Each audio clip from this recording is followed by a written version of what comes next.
Olá a todos, quinta-feira, 9 de janeiro, e essa já é a nossa segunda edição do Povocast no Dia. Hoje a gente vai mergulhar num assunto que infelizmente está cada vez mais urgente. A necessidade de ação climática depois do ano mais quente já registrado, 2024. Realmente 2024 foi um ano marcante nesse sentido. Para entender a gravidade da situação, a gente precisa voltar um pouco no tempo. Lá para 2015, quando o Acordo de Paris foi assinado, na época a promessa de limitar o aumento da temperatura global a 1,5 graus Celsius gerou muita esperança, só que infelizmente as promessas não saíram do papel e agora estamos vivendo as consequências dessa falta de ação. É decepcionante ver como as previsões dos cientistas se tornaram realidade. 2024 não só quebrou recordes de temperatura, como ultrapassou uma barreira crítica, colocando em risco ecossistemas, economias e vidas em todo o mundo. E os dados são alarmantes sem uma mudança drástica. Podemos ter um aumento de 2,8 graus Celsius na temperatura global até o final do século. Exato, e para o Brasil as projeções são ainda mais preocupantes.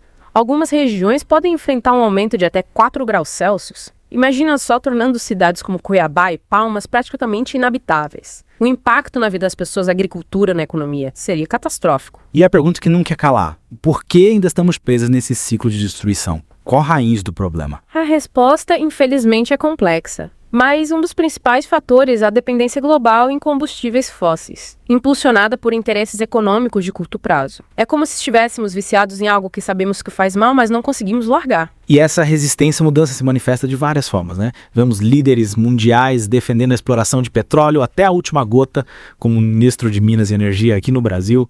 E também temos a volta do Donald Trump à presidência do EUA, com uma agenda totalmente contrária ao Acordo de Paris. É frustrante ver esse tipo de retrocesso. Com certeza, essas atitudes minam os esforços globais para combater as mudanças climáticas e enfraquecem organizações multilaterais como a ONU. É um passo para trás, no momento em que precisamos urgentemente avançar. Mas meio a tantas notícias ruins, ainda existem alguns motivos para ter esperança certa. Sim, sem dúvida. Apesar dos desafios, também vemos avanços importantes. O Brasil, por exemplo, conseguiu reduzir o desmatamento em 32% na Amazônia em 2024.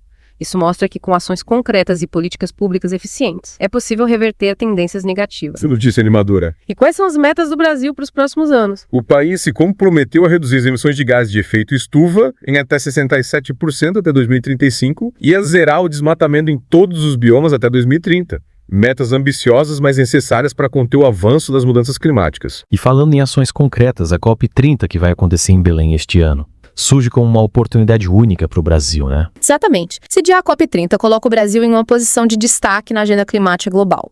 É a chance de liderar, pelo exemplo, pressionar outros países a assumirem compromissos mais ambiciosos e mostrar ao mundo o que estamos fazendo para proteger a Amazônia e combater as mudanças climáticas. Mas será que só compromissos e metas ambiciosas são suficientes? O que mais precisa ser feito para transformarmos de fato essa realidade? É importante lembrar que compromissos por si só não bastam. Precisamos de ações concretas de uma governança climática global forte e de mecanismos que penalizem práticas destrutivas. A COP30 precisa ser um marco para a implementação de medidas eficazes e não apenas um palco para discursos vazios. É como o professor Paulo Artacho do IPCC ressaltou: o desafio não é técnico, mas sim político e econômico. Precisamos urgentemente mudar essa visão de curto prazo que prioriza lucros imediatos em detrimento da sustentabilidade. E para quem não está familiarizado, o IPCC é o painel intergovernamental sobre mudanças climáticas, um órgão da ONU que reúne os maiores especialistas do mundo em clima. E para reforçar a urgência da situação, o INMET confirmou que 2024 foi o ano mais quente já registrado no Brasil, com uma temperatura média de 25,002 graus Celsius, a maior desde o início das medições em 1961. E a NASA alertou que a Terra está absorvendo mais energia solar do que está liberando, o que intensifica ainda mais o aquecimento global.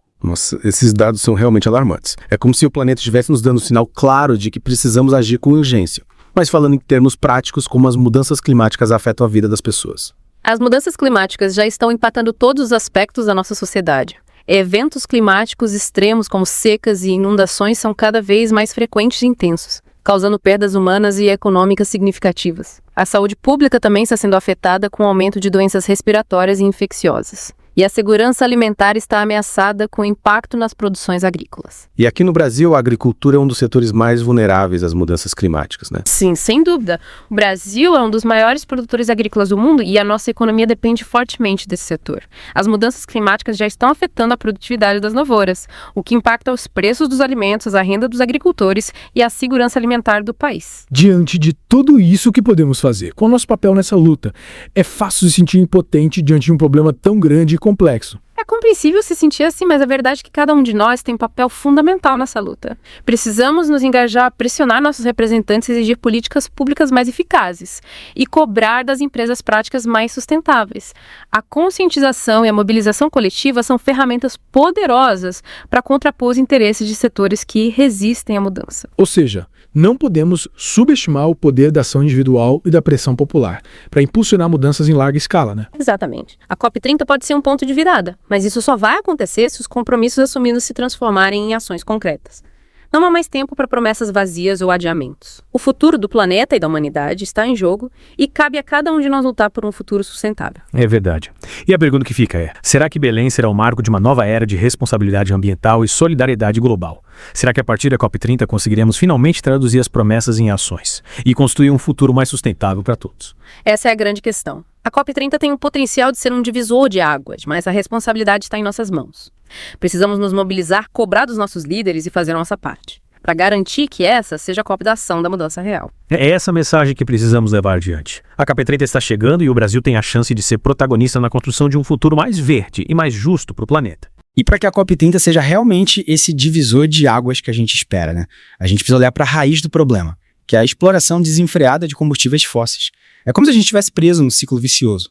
Sabemos dos riscos e dos impactos devastadores, mas a dependência global em combustíveis fósseis continua ditando as regras do jogo. Essa dependência se reflete nas atitudes de alguns líderes mundiais, né? Como a gente mencionou antes, o próprio ministro de Minas e Energia aqui no Brasil defende a exploração de petróleo até a última gota, enquanto o futuro do planeta fica em segundo plano. É preciso romper com essa lógica e investir em alternativas sustentáveis. Com certeza. E a COP30 pode ser um palco importante para pressionar os países a assumirem compromissos mais ambiciosos, a investirem em energias renováveis, a criarem mecanismos de financiamento para países em desenvolvimento, que precisam fazer essa transição energética. Verdade. A COP30 precisa ser mais que um evento diplomático. Ela precisa ser um catalisador de ações concretas. E o Brasil, como anfitrião e um país com grande potencial de liderança em questões ambientais, é um papel crucial nesse processo. Sem dúvida. O Brasil tem a oportunidade de mostrar ao mundo seu compromisso com a preservação ambiental e com a busca por soluções para a crise climática. E a escolha de Belém como sede da COP30, uma cidade localizada na Amazônia, um dos biomas mais importantes do mundo, já traz um simbolismo muito forte para essa luta. Falando em Amazônia, a gente viu que o Brasil conseguiu reduzir o desmatamento em 2024. Mas quais outras ações o país pode tomar para proteger esse bioma, tão importante para o equilíbrio climático global? A proteção da Amazônia é fundamental para o Brasil e para o mundo. Além de combater o desmatamento, a gente precisa fortalecer a fiscalização contra crimes ambientais, investir em pesquisa e desenvolvimento de tecnologias para o monitoramento da floresta, promover a bioeconomia e garantir a participação das comunidades tradicionais na gestão da floresta. E o que nós, como cidadãos, podemos fazer para contribuir para essa mudança, além de cobrar ações dos nossos governantes? Que atitudes práticas a gente pode adotar no nosso dia a dia para reduzir o nosso impacto no meio ambiente? A participação da sociedade civil é fundamental. A gente pode adotar hábitos de consumo mais conscientes, reduzir o consumo de carne, optar por produtos de empresas que tenham práticas sustentáveis, economizar água e energia, usar meios de transporte alternativos como bicicleta e transporte público. E, claro, se manter informado sobre as questões ambientais e engajados na luta por um futuro mais sustentável. Ou seja, pequenas ações individuais, quando multiplicadas por milhões de pessoas, podem gerar um impacto significativo, né? Exatamente. A mudança precisa ser sistêmica, envolvendo governos, empresas e a sociedade como um todo. A COP30 pode ser um ponto de partida para fortalecermos essa rede de colaboração global em prol da sustentabilidade. É um desafio enorme, mas não podemos perder a esperança. E o fato do Brasil sediar a COP30 em Belém já coloca o país no centro das atenções e reforça a importância da Amazônia para o equilíbrio climático global. É uma oportunidade para o Brasil mostrar ao mundo que estamos dispostos a liderar essa transformação global, em direção a um futuro mais sustentável e justo para todos. E que Belém seja um marco para o Brasil e para o mundo, um passo decisivo em direção ao futuro, onde a natureza e a humanidade possam coexistir em harmonia, que as promessas transformem em ações, que a gente possa juntos construir um futuro mais justo e sustentável para todos. É essa mensagem que a gente precisa levar adiante. A COP30 está chegando e o Brasil tem a chance de ser protagonista na construção de um futuro mais verde e mais justo para o planeta. E para quem quer se aprofundar nesse tema tão importante, o podcast está sempre à disposição para trazer informações relevantes e análises aprofundadas sobre as questões que impactam o nosso dia a dia. Lembrando que o programa vai ao ar de segunda a sexta, às 9 horas e às 18 horas, e aos sábados ao meio-dia. Até a próxima!